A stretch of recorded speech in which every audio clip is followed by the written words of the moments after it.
Hola, muy buenas tardes. Nos encontramos con Vicente Silva. Él acaba de dar una conferencia llamada La Paz en el cancionero de Jorge Villamil. Buenas tardes, Vicente. Hola Laura, ¿cómo estás? Muy bien, Vicente. Bueno, Vicente, me gustaría comenzar preguntándole de dónde surge la idea de vincular la música y el conflicto armado en Colombia. Pues porque la música siempre ha sido una herramienta, no solo social, no solo ha captado sentimientos, sino que también ha servido para referir situaciones históricas, hechos sociales. Desde la época de la independencia, ya por ejemplo, los ejércitos libertadores tenían unas bandas de guerra, y esas bandas de guerra tenían canciones sin letra, eran solo música, que aupaban a la guerra, que incitaban, que ayudaban a embravecer a los combatientes. Hay en Colombia el referente de marchas como la Libertadora, la Trinitaria, que tienen que ver con la época de la colonia. Entonces, desde ese entonces ya estaban refiriendo hechos importantes, y uno se pone a ver otra serie de canciones que tienen que ver con la política y con la paz y con la historia del país. Una muy popular, se la voy a referenciar, Rebelión de Joe Arroyo, habla de la esclavitud. ¿Y qué es la esclavitud? Un fenómeno político, un fenómeno social, terrible, pero fenómeno. Y así ha sucedido con muchas cosas. Entonces, en el caso de Villamil, al que he estudiado yo durante muchos años, y al que le hice una biografía, y al que le hice muchos programas y documentales y entrevistas, pues encontré que no solamente era un gran cronista, un gran folclorista, sino que era un hombre que le había construido a la paz.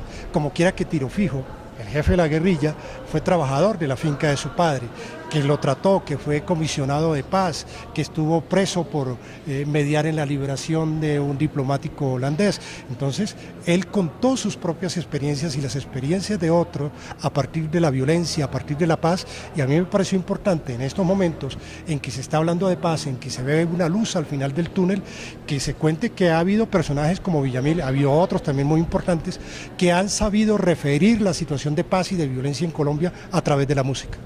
Bueno, Vicente, y a través de ese repertorio que fue presentado en la conferencia, ¿cuál considera usted que es la canción más importante, más significativa para la historia de Colombia? Bueno, todas. Lo que pasa es que cada una, Laura, es un capítulo. Cada una es un pequeño episodio. Entonces, eso puede ir en gustos. A mí particularmente me gusta mucho el Barcino porque refiere a un personaje determinante en la historia de Colombia como Tiro Fijo, que obviamente no me gusta, pues era un terrorista y hizo lo que hizo, pero eso ya le corresponderá a la historia juzgarlo, pero refiere un hecho importante, pone de presente por primera vez a un personaje clave de la violencia en Colombia con nombre propio, así sea su apodo, Tiro Fijo, y habla de la FARC. Esa me pareció crucial, me gustan mucho por lo que entraña ahora, siendo una canción poco conocida, Cantemos a la Paz, porque es una canción que habla de las flores, del paisaje, de la naturaleza, y dice Olga una cosa muy bonita: dejemos los fusiles y cojamos más bien esos fusiles y convirtámoslos en tiples, en guitarras, y cantémosle a la paz. Esa canción no pegó pues porque surgió en los días, o se iba a estrenar con una película en los días en que se dio lo del Palacio de Justicia y fracasó, pero es una canción plenamente vigente. ¿Cómo puede ayudar la música a que las personas comprendan el conflicto armado en Colombia? Difundiéndola, pero ayudándole a la gente, que es un poquito la tarea quijotesca que yo hago, contando esto, para que entiendan que los conflictos no existen por sí solos, que las circunstancias no surgieron por sí solas, que las canciones, aparte de divertirnos, de hacernos gozar, de hacernos bailar, tienen unas connotaciones adicionales, tienen una multitud de significados. Entonces, pienso yo que la música, a los que trabajamos en la investigación musical, nos puede servir el que incrementemos estas actividades, pero también a los compositores y a los artistas para que se comprometan, para que hagan canciones, para que cuenten situaciones sobre esto. A mí me gustaría haber conocido temas sobre la masacre de Bojayá, sobre la masacre del Aro, la de Bahía Portete, sobre los asesinatos de Galán, de Guillermo Cano y todo eso. No estoy diciendo que nos lapidemos y que nos peguemos latigazos por eso, ni que estemos restregando en la violencia, pero sí como elementos históricos haber tenido otros episodios que hubieran sido recogidos por los artistas para que los referenciaran. Yo creo que es importante que el artista entienda que su participación en los procesos de paz no se limita a aparecer con camiseticas blancas en las revistas del corazón al lado de los hijos del presidente o en los clubes hike de Bogotá y decir que esa es la paz. La paz exige más compromisos, más meterse al barro, más poner la cara y no solamente limitarse a las cuestiones superficiales. La paz es mucho más que una cintica en la solapa. ¿Cuál cree usted que es la función que debe tener la música en un eventual posconflicto? Ayudar a acordar esto para hacer memoria. Hemos estado hablando mucho de la memoria, en el país hablan de la memoria y la memoria histórica, pero se toma solo eso como si fuera un asunto académico. Y pienso yo que la música, siendo popular, siendo tan accesible para todo el mundo, puede servir como ese elemento para que la memoria no sea simplemente una figura retórica, para que la memoria sea algo real. Pero la memoria, como dicen los expertos, no se trata, repito, nuevamente de darse unos latigazos, sino de recordar los hechos para que no vuelvan a suceder. Ese es el objeto principal de la memoria.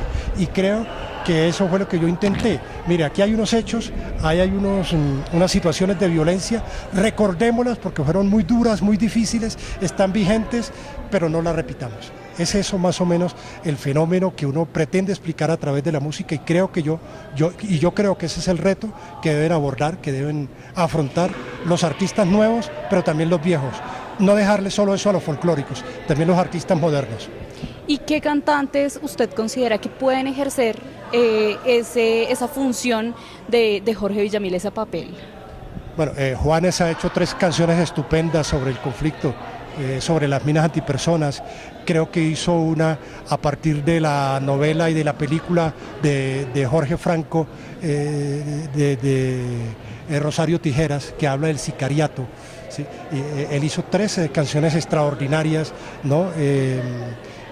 Sobre eso, sobre la violencia y sobre cómo ha estado presente ese dolor en mucha gente humilde, sobre todo. Yo admiro a Juanes por eso, me gustan muchas de sus canciones, pero creo que él ha hecho algo.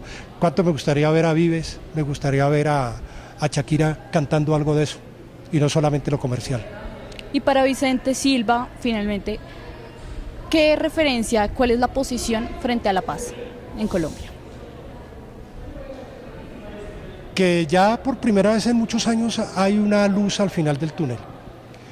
Con todas las contradicciones, con todos los errores que se han cometido, con todos los defectos que ha habido, con todos los enemigos que pueda haber, entre comillas, aunque puedan ser posiciones valiosas, esa luz está indicando que se ha avanzado más que en cualquier otra época. Esto no había sucedido antes. Pero en el escenario, en el supuesto de que eso se llegue a dar, para mí lo más importante en estos momentos no es solamente la firma de un documento en La Habana, ni el apretón de manos de Timochenko con Santos en La Habana, sino lo que viene después. Para mí lo más importante es el posconflicto, que es lo más duro. La parte más difícil del proceso de paz viene ahora, que es ponerse en los zapatos del otro. Es que tú y yo aceptemos que un guerrillero y un exguerrillero puede ser vecino mío o tuyo, o que un hijo de ellos puede estar siendo alumno, puede ser alumno mío y puede ser compañero tuyo en la universidad y tener que soportarlo con convicción cristiana. Aquí yo en eso sí soy absolutamente claro. Si uno no trabaja el tema del perdón desde la interioridad, desde la casa, desde la intimidad de uno y la pone en práctica, lo demás es paja. Porque es muy bonito hablar de paja y vuelvo y repito, de las revistas del corazón y poner yo mensajes en Facebook y poner cinticas y mandar estar en todos los hashtags sobre la paz. Pero si eso no aporta nada, si eso no cambia mi condición, si eso no permite que yo me ponga en los zapatos del otro, si eso no permite que yo acepte a ese ex guerrillero, a ese ex paramilitar, a ese militar que cometió errores, a ese policía que cometió errores, si yo no acepto eso desde la óptica del perdón, dejándole a la justicia lo que es lo de la justicia y a Dios lo que es de Dios, pues seguramente que estaría arando en el desierto. Bueno, Vicente, muchas gracias por habernos acompañado en Unisabana y les agradecemos a todos ustedes. Nos encontramos en una próxima emisión. Hasta luego y muchas gracias.